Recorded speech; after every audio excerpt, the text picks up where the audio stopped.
Today we're going to talk about lunges. Not lunches. Lunges. Lunges. Lots of lunges and lunges. So there's plenty of things to talk about when we think about lunges. And the biggest thing is form. If you're not doing the form properly, you're not going to be using the muscles that you're trying to target. Therefore, you're going to be not getting the most out of the exercise that you could.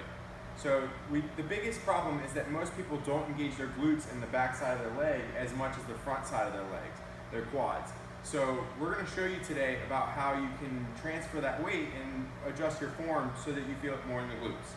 We're also going to show you 3 different variations. We're going to have the front lunge, the reverse lunge, and the walking lunge, which we're hopefully going to be able to get somewhere in this frame.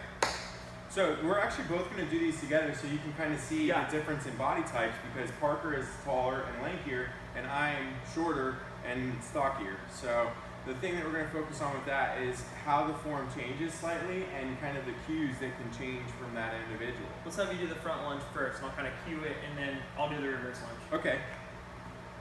So with the front lunge, we're looking for a 90-90 angle. He's doing an alternating, so he's going back and forth between his legs. You can see that his front leg is at a 90-degree angle and his back leg is also at a 90-degree angle. It's easier to see with the side view. You can see that his chest is upright. He's keeping his weight over the center part, and he's going into his heel in the front. So his heel hits first, and then he has a little bit of weight in the back leg and the toe. Now we're going to show me doing the reverse lunge, which is a little bit different. For taller people, sometimes the reverse lunge can be a little better mechanically for them to be able to function properly. You can see that Parker's stepping back into this. He's putting weight into the front toes of the back foot and into the heel of the front foot. So again, that's the front heel and the back toes. You can kind of see it better as he's standing from the side. But again, notice that 90-90 that we're seeing in both legs, so that both legs are about 90 degrees, and he's keeping the weight evenly distributed.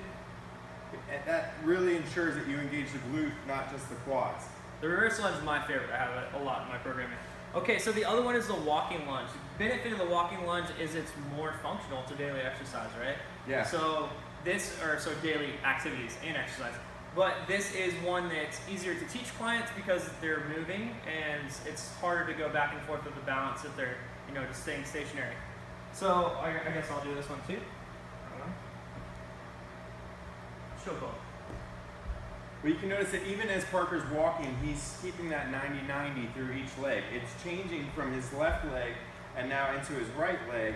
However, he's keeping the weight evenly distributed from the front and the back so that he's rather centered over top of his feet as he steps.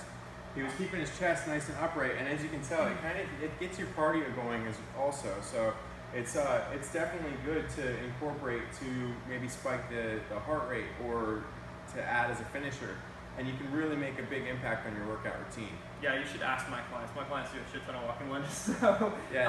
And I would say too, the other thing is you don't want to get too much of a tightrope syndrome. So when you're going, you don't want to think that you're on a line. You have a little bit of variation side to side. So it shouldn't be directly centered with the legs. That's going to cause your knees to come in, which you don't want. So make sure you have a little bit of width to it as well. That's an excellent point. The other thing that I want to point out in that same token is that as you're stepping from the front, you want to make sure that the back toes aren't turning or bending, or the knees aren't pointing in the wrong direction. Everything should be straight from the hips to the knees to the toes and in a straight line as you step. As Parker said, you don't want to step narrow, you want to step to where you have hip width. Exactly. So that you feel nice and balanced as you step through that motion. And I think both you and I use this in the assessment to kind of see balance sometimes too, right? Sure. Yeah. And this is called an SIJ movement. So sacroiliac joint. We're really trying to see what the health and the strength of the hips are. Yep, this is a great exercise for that. So if you're a trainer, that is a useful tool for you. If you have any questions, feel free to comment. Let us know. Yeah, there's 3 different variations. You have a good start on your lunges. Peace. See you later.